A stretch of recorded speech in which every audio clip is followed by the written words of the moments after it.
Welcome to the Plan to Eat podcast, where I have conversations about meal planning, food, and wellness to help you save time in the kitchen, reduce your grocery bill, stress less about food, and delight in dinner time. Hello, and welcome to another episode of the Plan to Eat podcast. It's me and Riley here hanging out. And today we are talking more about home cooking. We talked about home cooking in December as well, trying to convince you why we would really like you to be better home cooks in 2025, or maybe just do more home cooking in 2025 is really what we were talking about. Yeah, and ultimately why it should have been their number one resolution for the year. So today we're talking actually probably more about the idea of being a better home cook, getting into some of the basics. Riley and I have compiled some of our own tips and tricks of things that we think we know about cooking from our experience. We want to talk a little bit about our experience, give you a little backstory. So, maybe why you should trust us, why you should trust our tips and tricks.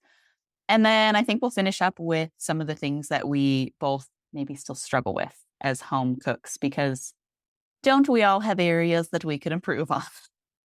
Sounds great. I'm really excited to talk about this. I just feel like this is something that everyone does. So this is like one of those things that we all can improve in all the time. And we all eat, right? So, this is one of those things that affects our day-to-day life. At least it affects my day-to-day life strongly. Absolutely. So. Well, why don't you kick us off, Riley, and share a little bit of your backstory of your home cooking journey. Okay. As I was kind of thinking through this, I realized that it sounds like I'm writing a resume more than it is like I'm sharing my journey to be a home cook. But it is also part of my resume too. So, okay. So growing up, I was always welcome in the kitchen. There are so many photographs that my mom took of me and my siblings in the kitchen cooking, whether that was making chocolate chip cookies or dinner. It was just kind of everything in between. And so I feel like that was kind of where it all started. So many little girls, and boys too, like to cook with pretend utensils and bowls. And even my youngest daughter, when she was like 6 months old, she liked to play with a whisk and a bowl. I feel like it's kind of, if you have a parent who cooks and you watch them do that, I feel like it's kind of natural for a kid to look at those things and be like, oh, mom plays with that, because they don't realize the difference, And so, yeah, it was just kind of always a part of growing up. I was always welcome there. And so my parents also always watched the Food Network, and we watched so many cooking shows. And so my childhood dream of many was to have my own cooking show. And so I would play in the kitchen. Once I was older, I would pretend to have my own cooking show. I would talk to a fake camera. I would actually cook something. And that was something that kind of came to mind when I was thinking through that, because obviously I didn't become like a cooking show host, but it did play a pivotal role, like talking and cooking. And those are two things I really love to do now. I just don't do them on camera. So yeah. So I think fast forward, I was my first summer after my freshman year of college. That first summer was the only summer I lived at home in college. And my dad said, you can live here for free, but you have to grocery shop. You have to do all the cooking, cleaning. And that's kind of like how I paid rent, is that I did that. And so that was fun. At the time, it certainly felt like a job. My dreams of having a cooking show and the joy that brought me, it faded a bit by 18, but it came back, don't worry. And so I did that all summer. And it's just, I think why that's part of my story is just because it's about the reps, It's about the recipe finding over and over. It's about the planning. It's about the grocery list making. It's about the grocery shopping, and then actually putting the recipe together. Because when I think about home cooking, it's so much more than just cooking the meal. It's thinking through, okay, who's going to even be here to eat dinner? Who am I cooking for? What do they like? What are their preferences, dietary needs, etc.? So it kind of built in all of those pieces for me, which I think was really pivotal. So it did feel a lot more like a job, kind of like it does now as an adult. It just definitely has that systematized. We do these things, but it was a good thing. And then fast forward to the summer after my junior year of college, I worked at a camp and I was a part of the eh, what did we call ourselves? I cannot remember what team I was on. That is so sad. Basically, we did all the cooking and all the cleaning for the camp, all the guest beds, we cooked for all the guests. Guest services, I think was the name of our team. And so that was fun because like the team environment of cooking is fun, especially when you're cooking for large amounts of people. You got 7 people chopping tomatoes because you're cooking for 70 or whatever. Not quite. That was a little dramatic, but anyway, so I did that for a whole summer and it was a good time. It was fun. And then I was probably 23 and someone asked me to become I worked at a coffee shop and someone asked me if I would be their personal assistant because her life was super duper busy. She needed somebody to kind of handle all the details of her life that she just didn't have time to manage. She was overflowing. Her schedule was overflowing. So she asked me if I'd come be a personal assistant. And ultimately that job became personal chef. And so it was never what the job set out to be, but that was the thing that she always could say. I always need you to cook for us. I always need you to have 4 meals prepped in the kitchen that were reheatable. Is that the word? Reheatable? That were reheatable for them or lunches that were packed, casseroles for breakfast. When her daughter got married, I even prepped things for them to take to the weekend away for her wedding weekend. I made breakfast casseroles and all sorts of things for them to take with them. And again, it was the same pattern of what do you need? Like, what meals do you need? How many breakfasts, lunches, dinners? What is your diet? Like, because they were on a very specific diet type. So I had to follow that. And then it was the list making, the grocery shopping, then taking it, prepping it, getting everything done in a time frame, because I was being paid to do this job and there were some requirements around that, and then cleaning up afterwards. And so that was really fun. I ended up doing that for 2 different families for a little while. And then I got my job at Plan to Eat. And so all of those things kind of led me to that job at Plan to Eat because of my cooking background. When I first started, I didn't do anything in the cooking world other than just work for a meal planning app. But because of my experience with the planning process, it really allowed me to fall in love with the program and then be able to really, I don't know, when you love something and you actually use it and do it, it's a lot easier to talk to people about it. It's a lot easier to help people do it in their own lives. And so, yeah, so that's my backstory on being a home chef. I love it. And I love that I can just picture little Riley talking to nobody, thinking that she's in front of a camera making something. I'm actually envisioning your older daughter in that role because I feel like that's something I could see her doing. And so I'm picturing kind of you as her. Also, that could still be a possibility for your future. We're young. You could still be a cooking talk show host or cooking show host if that's really what's in the cards for you. Yeah, we'll see. We'll see what the future holds. Right now, I work as a personal chef to my family. So yeah, I mean, we just keep on riding this thing out. So I think maybe that's what a lot of people should just start labeling themselves. I'm a stay-at-home parent, but actually I'm a personal chef. So my family. I mean, it certainly gives the job title some pizzazz. I think so. A good resume builder. Absolutely. Well, do you want to go into some of your tips that you maybe learned from this cooking journey? Yes, I have quite a few. So if we don't get to all of them, that's totally fine. I think that the first thing I want to say for people who are getting started is, ultimately is don't be afraid to fail is kind of the general advice. And I know that's kind of normal advice.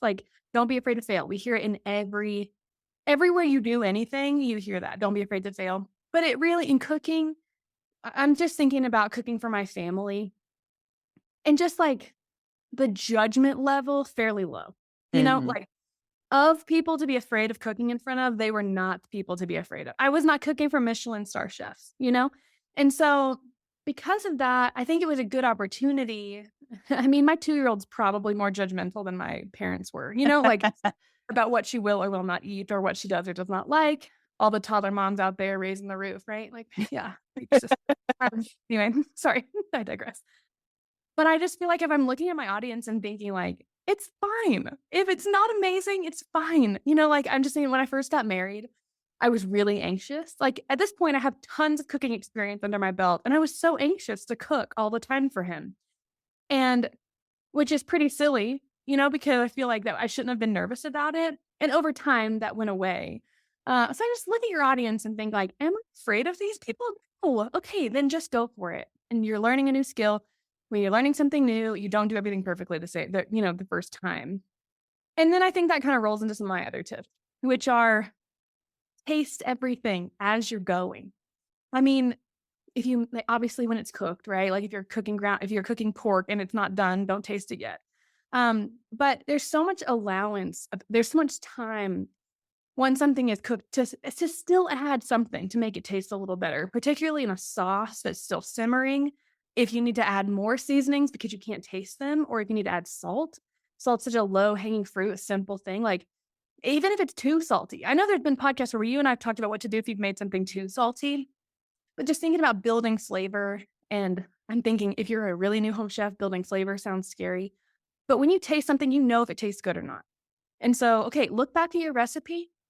This isn't about adding something totally different to the recipe. That's not what I'm saying. I'm saying look at the recipe and say, okay, it called for cumin and lime juice and taco seasoning.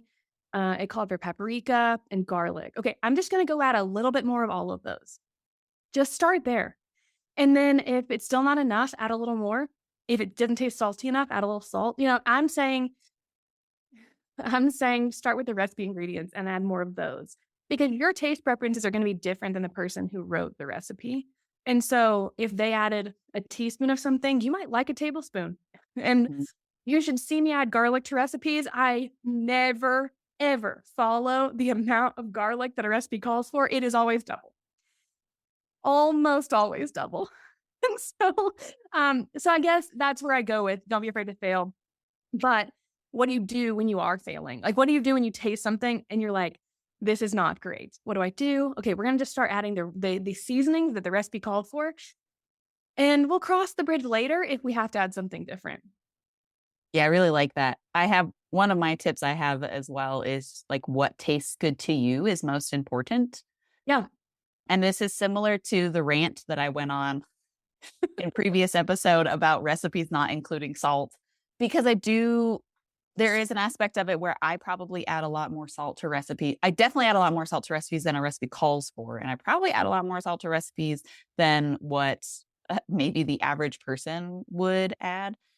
But I think that's because it's just what's appealing to my palate, right? Yeah. Is like food that's maybe a little bit saltier, like a little bit more bold, I guess, in the flavor.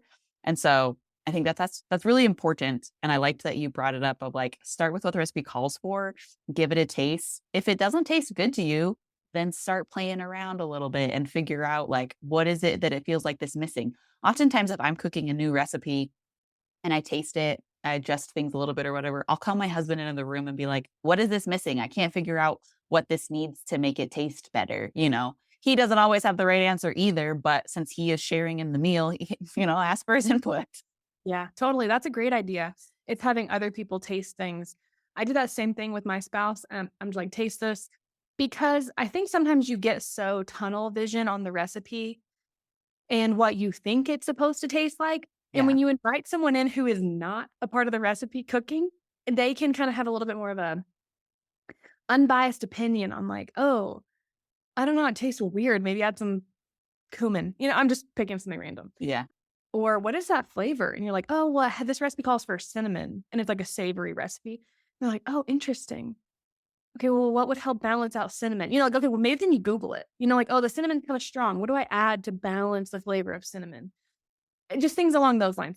Having someone else's opinion is helpful. And Google. Absolutely. That's Google. My recipe doesn't taste good. What do I do? Totally. Order pizza. I'm kidding. I'm kidding. Okay, moving into another kind of adjacent tip is don't be afraid to veer off the recipe. And this is just me giving you permission in a tip to go off the recipe. So you've tasted it, you've added more seasonings, you've added a little bit of salt, and something's just still not right. This is when you can veer off the recipe completely and think, okay, I think it needs some acid. Something about, like an acid doesn't mean I'm adding apple cider vinegar. Acid means lemon juice, acid means lime juice, other things besides vinegar. And so just thinking, okay, I think it needs something to brighten up the flavor. If you think, oh, it needs something to like brighten it up, that's an acid conversation. That's add a little bit of acid. And so I think just this tip is hard for people who are new, but I think it's just sometimes you just need the permission. Okay, I do not have to follow this recipe to a T, because so far it's not very good. So what am I going to do to fix it? This is when you get to be creative. This is when you get to feel like, this is when your confidence starts to build, is when you start to do things that the recipe did not say to do. I don't know. This is just when you get to like kind of start to play and like exercise the reps of cooking and those exercise the muscles of trying something new. I like it. I think potentially people are ready for this idea sooner than they think. Yeah. Like you're not ready for this idea if this is your first recipe that you've ever cooked by yourself ever. However, honestly, if you've made like 5 recipes, you probably know enough about what you like to eat and how your palate works that you can start veering off a little bit. And also, so what? You add a little bit too much onion powder to something that tastes a little oniony. Maybe your breath tastes a little oniony afterwards. It's whatever. Like you said in the beginning, don't be afraid to fail. Then you realize, ooh, we use onion powder sparingly so that my house doesn't taste like a Funyun for the rest Yeah. of the week. Yes. Yes. I remember one time, one of my fails was that I heated up oil on the stove. And then I think I added garlic and crushed red pepper to just a hot pan. I literally made poison gas. Oh, yeah. Like whatever, I was chopping something else. Like I didn't, the stove was too hot and I wasn't ready to add anything else to it. Like what was I doing adding crushed red pepper at that point anyway? I don't know. And it was literally like toxic. Everyone's eyes were burning. Everyone's noses were running. And we had to like open up all the windows. Oops. So these are things you just learn. Absolutely. Yeah.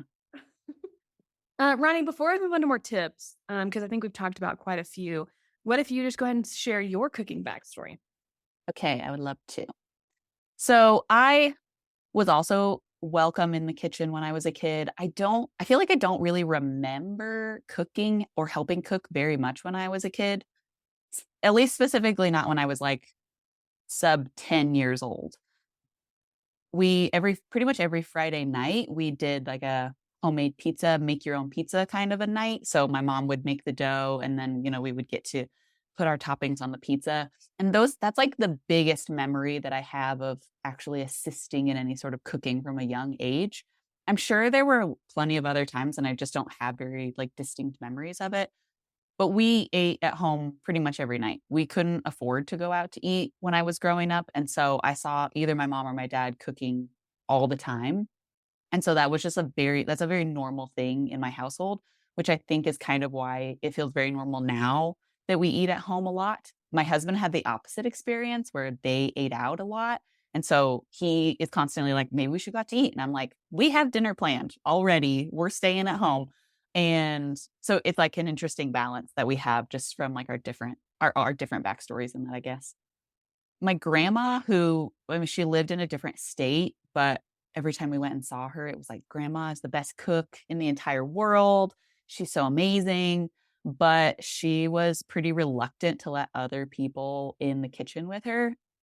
She just kind of liked to have all the control. So a lot of the things that I've actually ended up learning, a lot of the cooking skills that I learned from my mom were learned from my great aunt, who was much more willing to like incorporate other people into the kitchen and was basically who my mom learned from when she was like in her early 20s and learning how to be a home cook.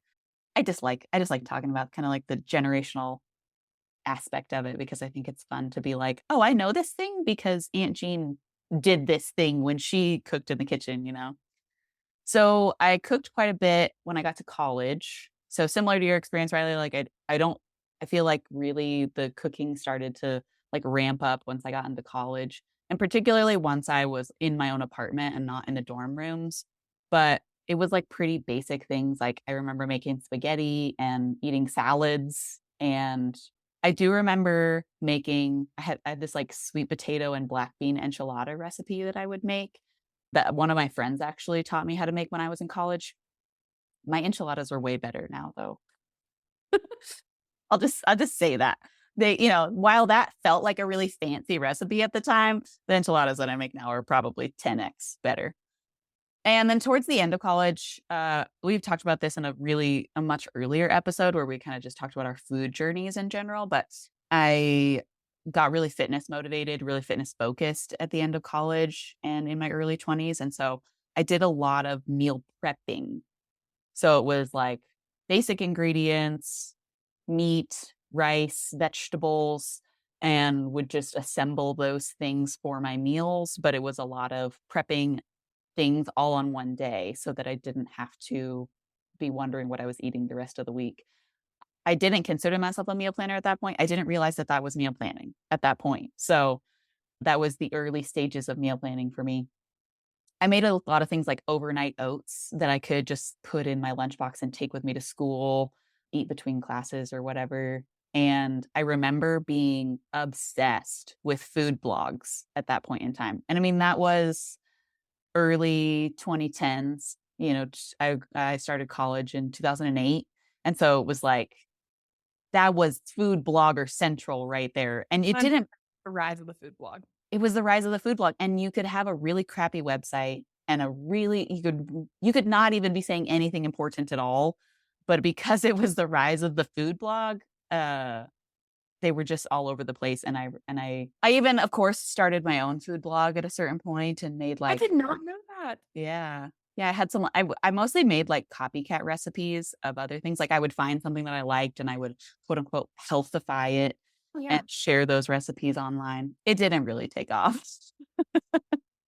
Yeah, so because I was very fitness focused, I cooked like that for a number of years into my 20s, and my husband, that was kind of the way that we cooked when we first got together.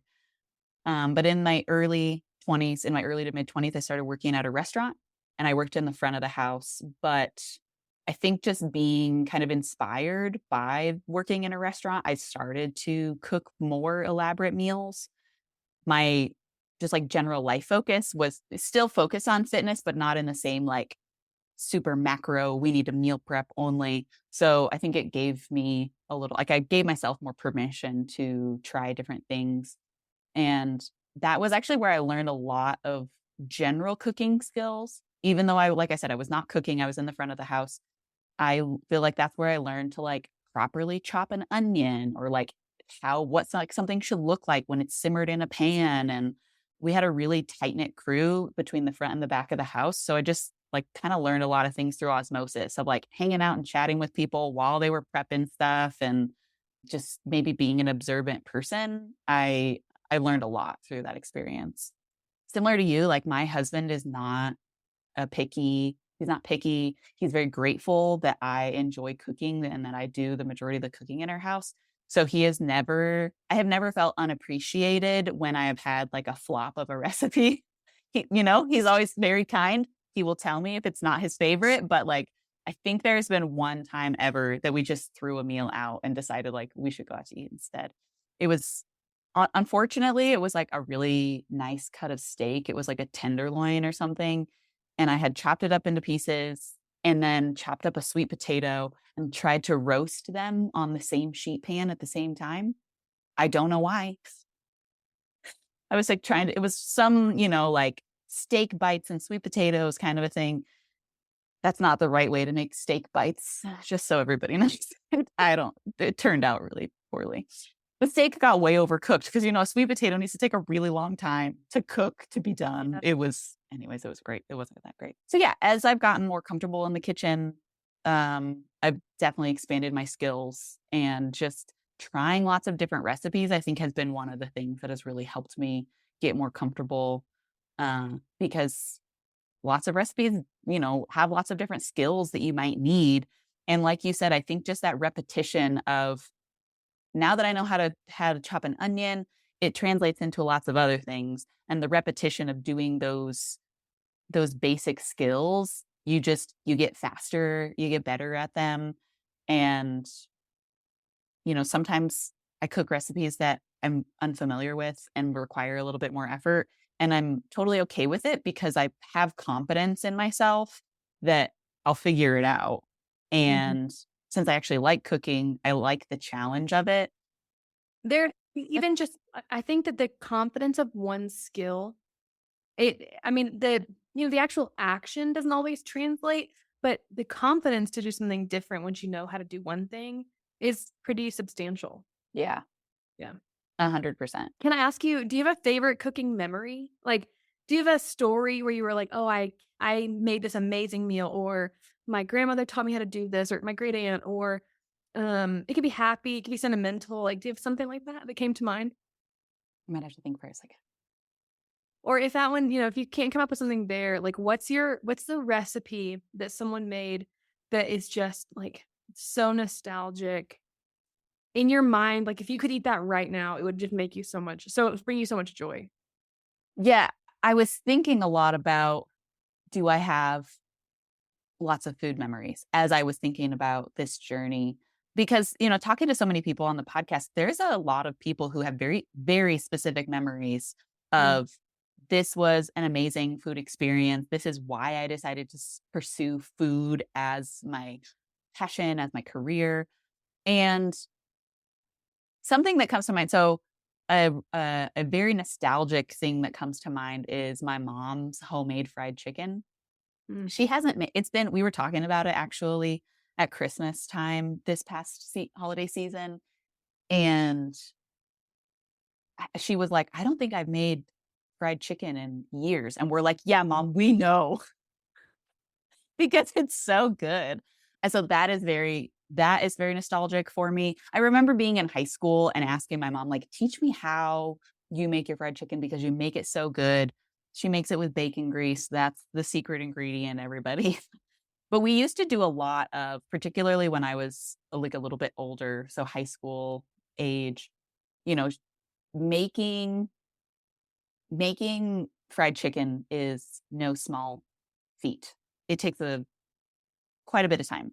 And so my mom would make tons of it, and then we would eat it for dinner that night, and then maybe that was a Friday or something, and we would have some left over that we would take for a picnic, like a cold picnic the next day, and that was one of my all-time favorite things. So growing up in Northern Colorado, we often would go up to Estes Park, on the weekends and just go hang out up there. And so I have very distinct memories of, like, going up and being in Estes Park and having cold fried chicken, like, up in Rocky Mountain National Park as our picnic, and I do love that a lot.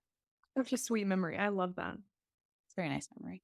A more recent memory than that was actually, I think maybe it was 2021. Me and my little sister went to go visit my grandma. She lived in Arizona.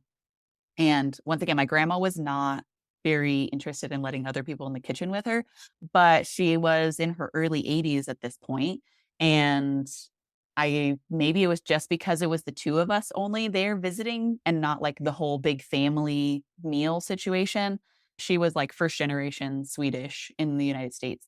And so we always had Swedish pancakes, which are like a very thin crepe style of pancake. I don't know what the specific thing is that makes them Swedish versus German versus a crepe. I don't know. But that was like always our thing. Like when family got together, grandma always made like the biggest batch of Swedish pancakes with lingonberry jam. That's how the Swedes eat it.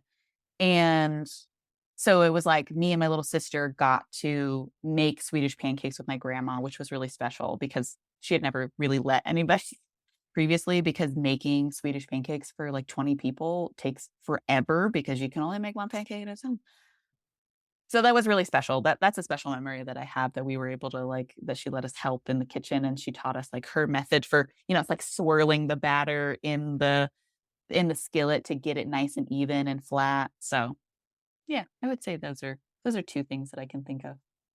I'm just sitting over here grinning, and like these aren't even my memories, but I just keep thinking that like you just made the most compelling argument for it's the food is great, but it's so much more about the connection. Yeah. Like her spending that time with you, teaching you how to do that, the picnic, with your family in Estes. Like, sure, it was centered around a meal, but it transcends the fact that you're just eating. Yeah. So one of my favorite memories is I probably have shared this on the podcast before. but I remember my great grandmother. She passed away when I was 18, which feels significant because I just feel like most people don't get to have their great grandparents in their lives till that old of an age. Yeah, And totally. maybe there's tons of people out there who are like, oh, I did. And that's great. I just felt it felt really significant. But I remember being a very little kid. And in my memory, her home was this teeny little cabin-esque kind of home, little tiny farmhouse. And her kitchen wasn't very big, but she'd make a lot of things. But the memory I'm thinking is her kitchen wasn't very big. So because she didn't have very much counter space, she would go out and roll out her chicken and dumplings, because she rolled them out really thin. And on her like chest freezer, she would go and she would flour it and then roll out her dough and then cut it. And in my mind, she cut it with a pizza cutter. I have no idea if that's how she cut it. Knowing her, it was the one knife she had, and she cut everything with that one knife. But she cut it out there. And I just remember standing there, like watching her do that. I have such a vivid memory of her doing that. And I mean, her chicken dumplings were the greatest of all time. So I love hearing that story too. I have no idea what your great grandmother looked like, what her house looked like, but I still am able to get this really nice visual that just feels like a really lovely, warm memory. And yeah, I like that. she was like, she never aged. Yeah. Was the same age from my first memory of her to my last memory of her. She looked the exact same. And, the 18 years of her life that I got to witness, but she never aged. And yeah, I don't know. Yeah, it's a sweet memory. She also would make biscuits, which I cannot remember how they tasted whatsoever. I do remember eating them with my dad at her house with Cairo syrup. Oh, Yeah. that's some Southern for you right there. Very Southern, yes. She lived in Georgia, like deep South Georgia, middle of nowhere. It took so long to get to her house, and you passed nothing on the way. It was awesome. Except for boiled peanuts. But anyway, we're getting really off track. I'm so sorry. Like roadside stands. For anybody who like caught that and wondered what I meant, like roadside stands of people selling boiled peanuts. And if you've ever had one, they're also amazing. Anyway, sorry. I've never had one, but I've also never traveled to the south of the United States. So, You're missing out. oops. Okay. Well, one of the more basic tips that I wanted to share is number one, read your recipe before you start cooking. If you don't already do that, I highly suggest it. Sometimes when I try a new recipe, I don't take my own advice and then I get surprised halfway through a recipe. So make sure you read the recipe before you start cooking. One of the things that I think is most important about that is just so that it helps everything happen a little faster. So that way you're not like, once again, like I said, surprised by a step that comes in the middle that you were like, oopsies, I didn't realize I had to saute this for 45 minutes. Yes, the biggest issue I have with not like when I don't read recipes in advance, because I still do that, my biggest issue is time. Yeah. I didn't realize that something had to braise for 4 hours. Right. Yeah, that's my biggest hurdle. So that is why I really, really try and tell everyone read the recipe in advance. Because I don't want to be making dinner and thinking I've got a 30-minute meal in my hands and it be a 3-hour dinner. That's a no-go. I think I've told you about my stroganoff issue. I used to have 2 stroganoff recipes in my Plan to Eat account, and one of them was a Dutch oven stroganoff recipe where you were supposed to put it in you're supposed to put the sauce or whatever in the Dutch oven and then braise it or whatever in the oven for a couple hours. And then I had another one that was like a quick 30-minute recipe, and the images are very similar. I mean, it's beef stroganoff. It can't be really that unique. And I would always plan the wrong one. And then I would get started on the recipe and be like, this is the wrong one. So I just deleted. I was smart enough finally to delete the recipe that was the 3-hour long recipe instead of the 30-minute recipe. But this is the reason why it's like, oh, make sure you also planned the right recipe, which you could know by reading it. Yeah. That's awesome. Related to this, I just want to add is I would recommend allotting just a little more time than you think you need for a recipe, even if it's just like 5 to 10 minutes extra. If you guys eat dinner 5 to 10 minutes early, not that big of a deal. But if you're like, cool, I want to eat, like maybe you're having friends over or something. You're like, we want to eat at 6:30 this is a 30-minute recipe. I'll get started at 6. I'd say maybe start at 5:45, maybe 5:30 even. I just always feel like something comes up. My husband needs to ask me 10 questions and I get distracted from the meal or whatever. It just feels like consistently I'm like, wow, I wish I would have allotted 10 extra minutes for this.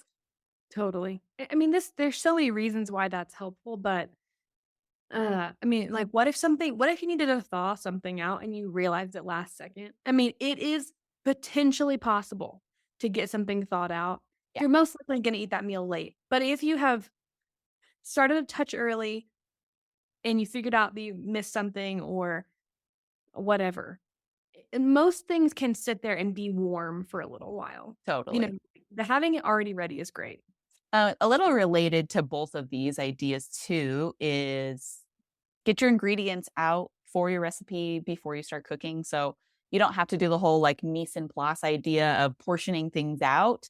But I think just getting your recipes out, having them out on the counter can also really speed things up. So if you are trying to make your 15-minute recipe and you only want it to take 15 minutes, well, get all your junk out of the refrigerator, out of the cabinets.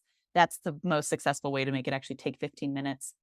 I'm always very dubious of a recipe that says it only takes 15 minutes because, once again, I need to allot an extra 10 minutes. That has never been my experience. Yeah, I'm in my mind, I'm thinking about a time I tried to make, like, air fryer buffalo wings for people, and my air fryer is just only so big, and Yeah. you can't put 15 chicken wings in my air fryer basket, I cannot. And so just even thinking, "Okay, I've gotta have, like, 3 batches of these going in and out." Even if it's not in an air fryer, I'm thinking, like, in my pan, like, I don't wanna have 3 pans going of the same thing at one time. But if I need to have batches of something going, like, whatever it is you're cooking in a pan, chicken breasts, Salisbury steak, like, anything that just takes up a pan and you have to do more than 1 pan, just noting, "Okay, I'm gonna have to do 2 batches," which means that's gonna double my cook time. Right. Yeah, it just anything like that is helpful. So, another one that I listed, one of the most helpful cooking utensils that I use is a meat thermometer. And we didn't have one for a long time. I didn't think it was that big of a deal. I did not think, "Oh, this is a cool tool I'm desperately missing from my kitchen," until we got one. And Mhm. now I meat thermometer everything from salmon to steaks, chicken, pork tenderloin. Like, if it can be thermometered, if it can be temped, dude, I temp it. And what I have found is my steaks are rare, medium rare, whatever, however you like your steak, they're cooked that way. Yeah. Because tempt them to the temperature, and that's a very easy thing to Google. Like, if I want my steak to be medium rare, what is the temperature? And if you like, I mean, obviously chicken is one that needs to be done to, like, what, 165. But if you cook it to 165, you will have very tender, moist chicken. If you're Right. cooking it to like 197 because you weren't temping it, your chicken's gonna be so dry. And so what I have found is, like, people ask me, like, "What do you do to this to make it so juicy?" Or like chicken or whatever. And I say, I literally just use a meat thermometer, and that has changed the game on those kinds of things because things aren't getting overcooked. Or the worst, when you undercook something and then you turn the grill off and then you have to go put it back on the grill, but then your grill got cool. Like, that's such a conundrum. So, like, using a meat thermometer, these are not very expensive. You don't have to get like the best of the best digital one that tells your phone, what temperature something is. You can, and they're cool, but you don't have to have one like that. And I have found it to be like such a, like, I don't know, like, probably one of my most favorite tools in my kitchen. I would totally agree. And we didn't get a thermometer until we got a smoker. Uh, And then we got one because when things are on the smoker, sometimes they're on there for like 12 hours and you need to know what the temperature of it is. And yeah, but then I started using it for most of my recipes and it really does change the game. I totally agree. Like, I just feel like we should be like, I don't feel like people are singing the praises of meat thermometers like they should be. Like, I'm just sitting here saying, like, I cannot emphasize to you enough how amazing this tool is. And I don't know why other people aren't saying this. Yeah. And I think that this is a maybe maybe the assumption is that a meat thermometer is more of an advanced tool, but I actually think it would be incredibly helpful if you're a newbie and you don't have a very good visual on what something looks like when it's cooked, right? Like if I have diced chicken and I'm going to saute it in a pan, I've got a pretty good idea of like, I can like squish it. I can also look at it and have a good idea at this point when it is done cooking and not overcooked because of that repetition. But if you've never made chicken before, or maybe never made chicken in that particular way before, you're going to be kind of like shooting in the dark because you just don't have quite the same skill set yet of recognizing, oh, this looks done to me. So I actually think that it could be a better beginner utensil than like an advanced one for that reason. Yeah, I think success out of the gate is gonna be higher. Yeah. Like, and just again, that success breeds confidence. So yeah, I just think like if you're a new chef, like run, don't walk, go get you a meat thermometer. Everything you make from here on out, you'll be able to temp and know that it is cooked exactly how you want it to be cooked. And then, I mean, I just think like when you cook something and it is perfectly cooked and it's or like tender and juicy or whatever, like, or if you're like, I don't know, if you're frying chicken in your pan on the stove, like even that, you don't want to serve raw chicken. That just feels so like disheartening. You don't even want to cook overcooked chicken. I'm just I keep talking about chicken because it's a big one. But yeah, I just feel like it's gonna make you feel more successful out of the gate.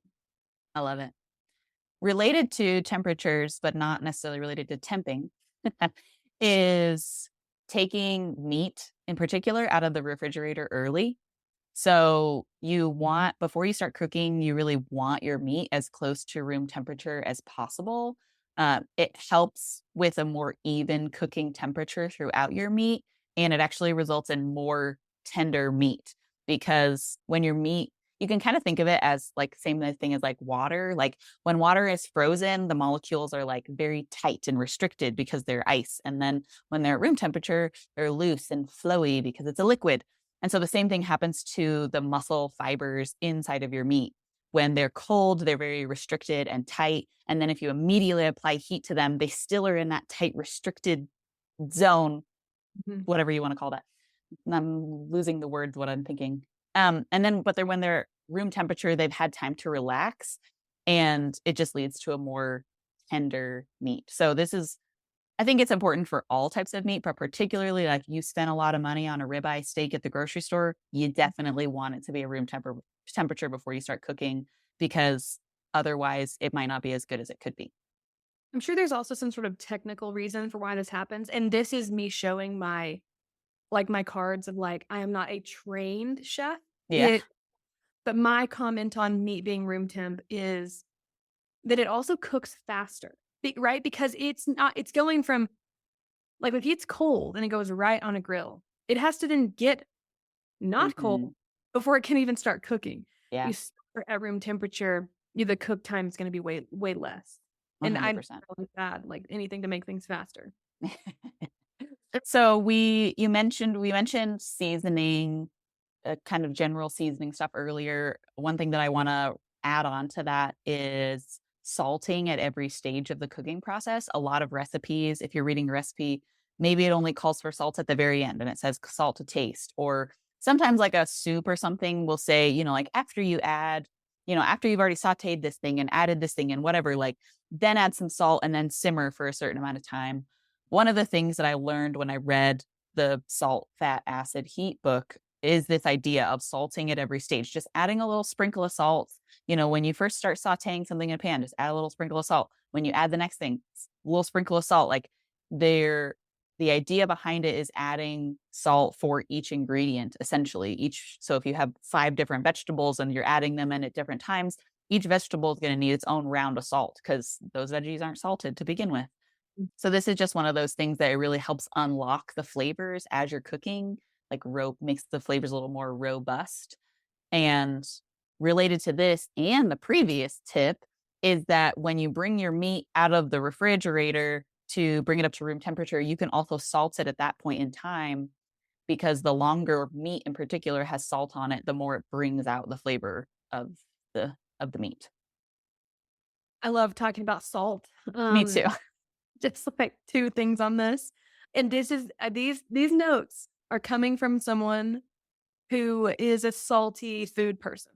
We're Okay. salty girls over here. Well, we're salty.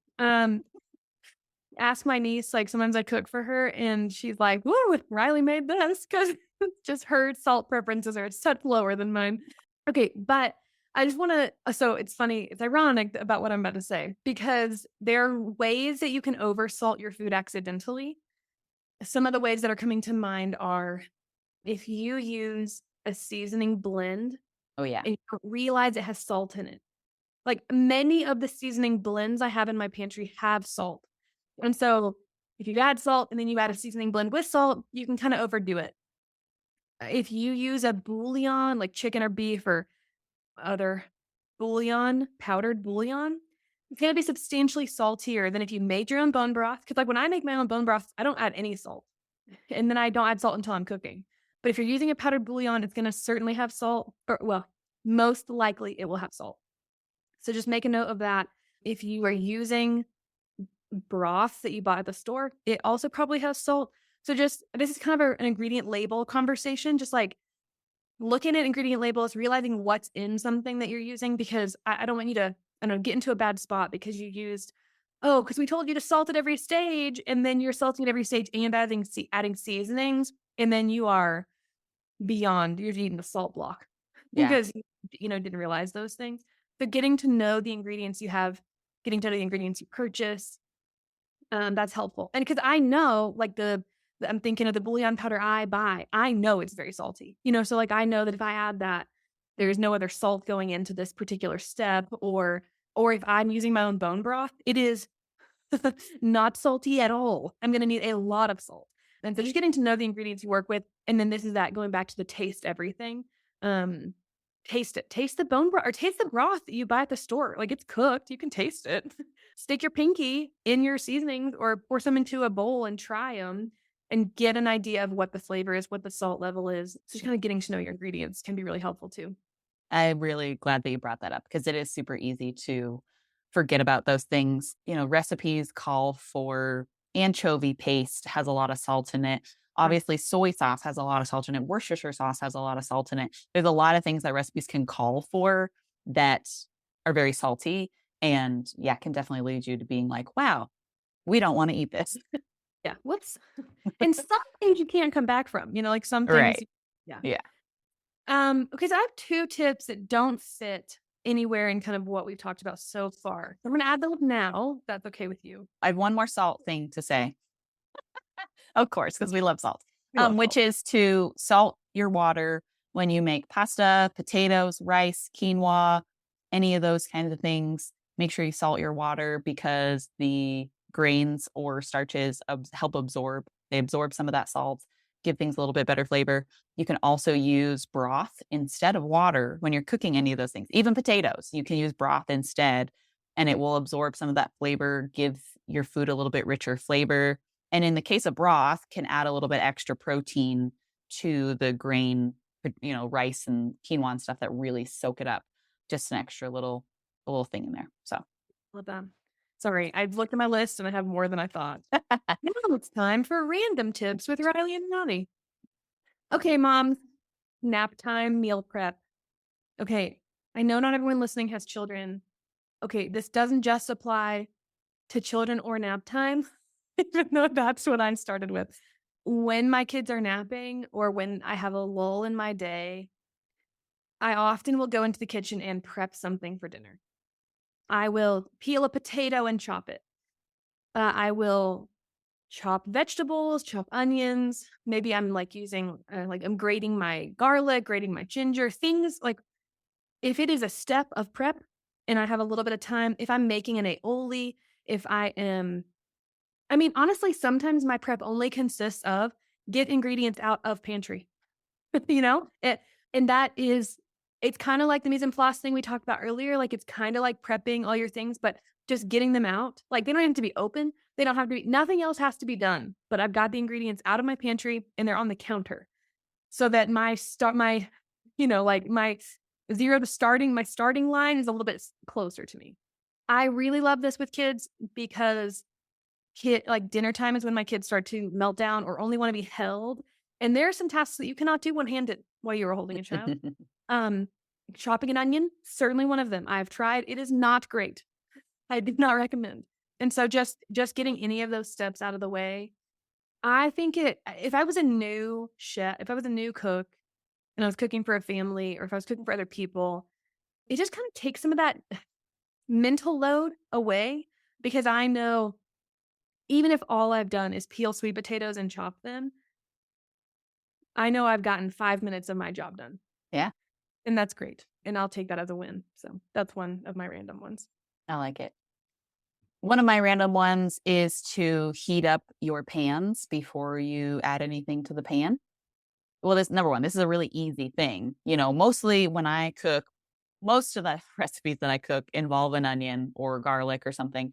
And so I will put my pan on the stove, turn on the stove, and then go chop my onion.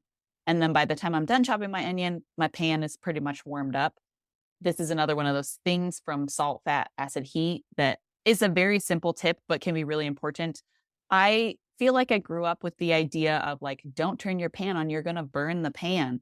And maybe that was like cheap nonstick pans or something, but it's not the case, at least not with the cookware that I use. You're not going to burn your pan. You can burn your oil or butter that you put into the pan. So usually I just heat up the pan and then I put my oil or butter in and then immediately start putting, the onion or whatever it is that I'm cooking into the pan.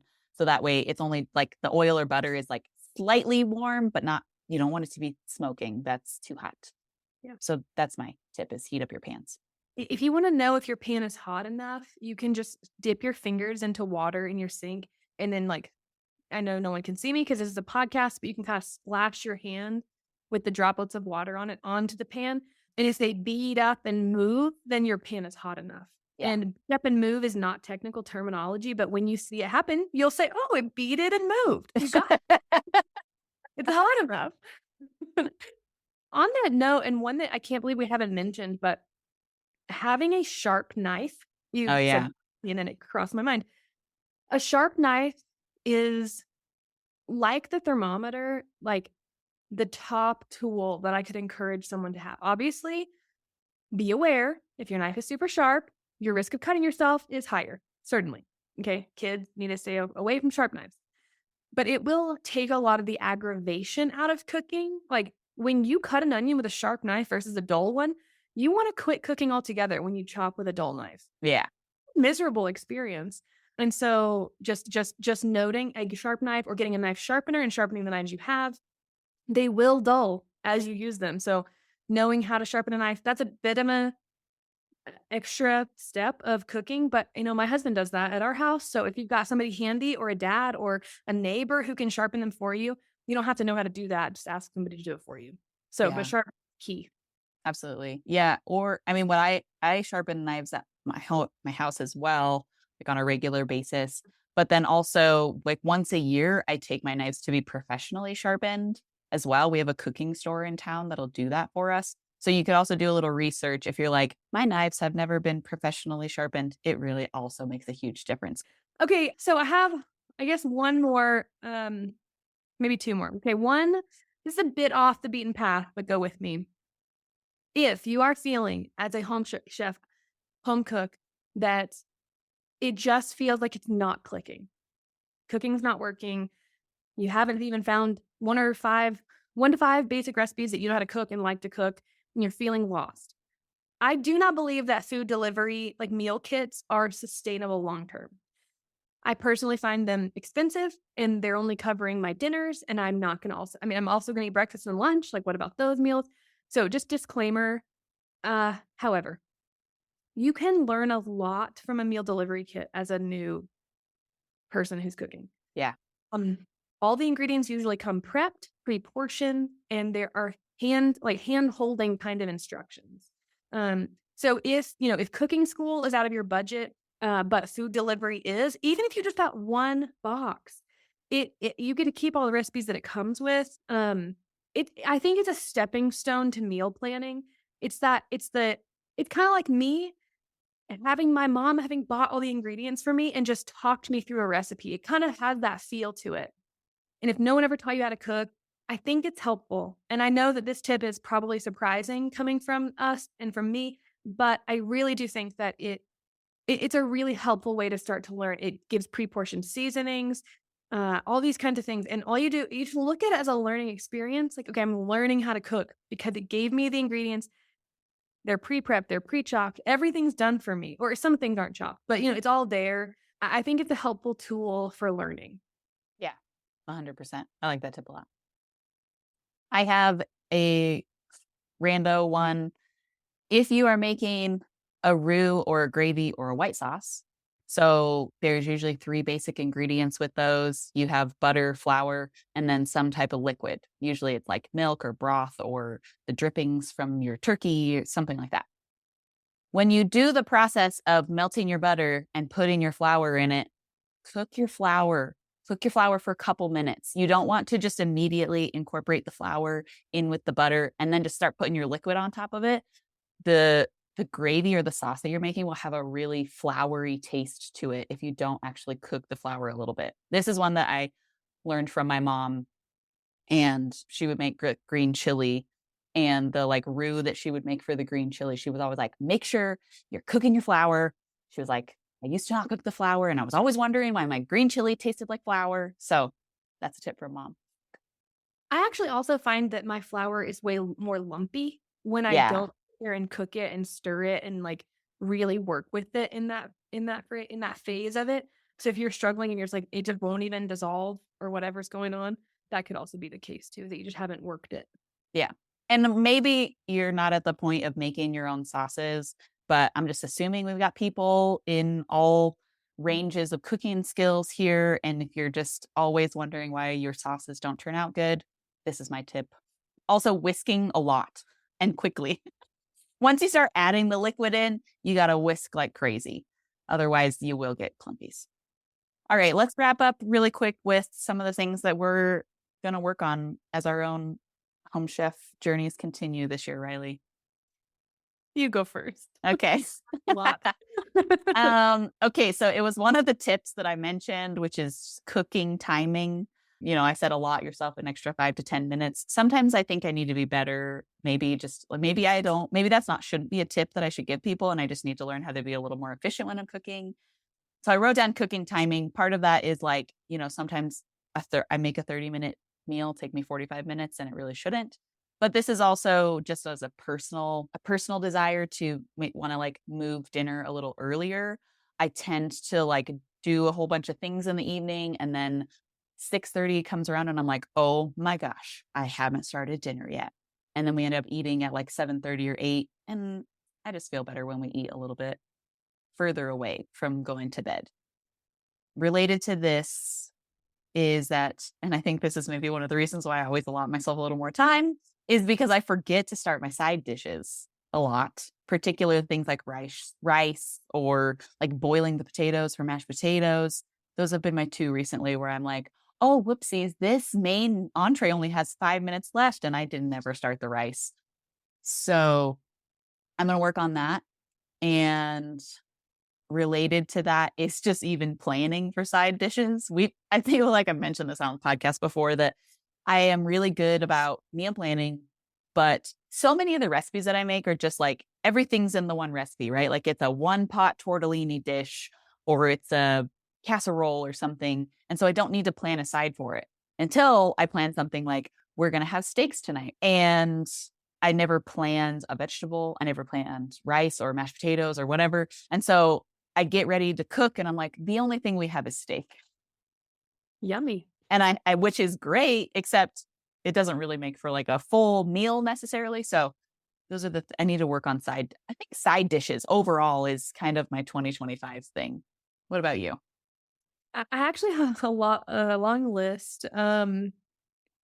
I think I tend to stick to the basics of things, like tried and true kind of things, which I think has got me a little bored, kind of in a rut. Like, I feel like my meal plans are pretty varied, but then, like, let's talk about eggs because there's about 3,000 ways to cook eggs. Just frying them or scrambling them or boiling them. It's great, fine. But I kind of want to learn how to do other things like poach them, make a hollandaise, like I kind of want to expand my skill set and feel confident in those other skill sets and not, because I feel like I stumble through, okay, I'm going to make something totally new and it's going to be kind of weird or is it going to be weird? Maybe it's going to be great. Anyway, so I feel like I want to lean into like alternate cooking methods for the tried and true things I cook all the time. Mhm. Kind of, we were talking about steaks earlier, and I was just thinking, man, there's a lot of cuts of meat that you can cook differently or very specialty. It really enhances the cut, or it can make something that's not normally tender way more tender. And so, kind of exploring some alternate cooking methods for kind of the same things I cook that we like. And then the other one, uh, I have like one great knife that I love, and I use it for everything. Okay, kind of funny because I just said that about my grandmother earlier. But I would kind of like to have a better, like, knife knowledge. So, like, what knife is used for what and Mm. why, and, like, why does the size matter? Why does the blade matter? Kind of have a little bit more, like, expert, like, "Okay, I use this knife for this," instead of just using my one awesome I love it, just one knife for everything. And then it gets really dull really fast because I use it for everything instead of kind of having some variety with my knives. And then last but not least, I'm the world's worst cake decorator. And I think I wanna be better at that. And so, we'll see. It's on my list. I like that desire because that means there's more cakes to be baked this year because you have to bake the cake in order to get better at decorating it. So I'm all Very for that one. yeah. It's so bad. Like, think Pinterest fails, like those things you see online, like, "This cake looks like a duck," and then I made it and it looks like a pancake, like, like, I just feel like I am the definition of a cake decorating Pinterest fail, and I just don't I went to art school, and I just cannot muster the ability to decorate a cake well. I gotta find a class and go learn. All right. Well, this was really fun. I hope that everybody found at least a few tips in here that were helpful for them and enjoyed hearing about our stories and some fun memories. I really liked that we shared those memories. That was nice. Yeah, I loved this podcast. I hope it helps somebody, and let us know if you learned something that you didn't know or if you have a tip. We'd love to hear from you guys. What you're like, if you're new, what's the one thing that helped you the most? Yeah, that would be great to hear. Well, I think that wraps it up. So if you enjoyed this episode, the best way to support the Plant Heat podcast is to share an episode with a friend or family member. So please do that. If you have somebody in your life who is maybe wanting to learn how to be a better cook this year, this would be a great episode for them to learn from. And other than that, we'll talk to you again in 2 weeks.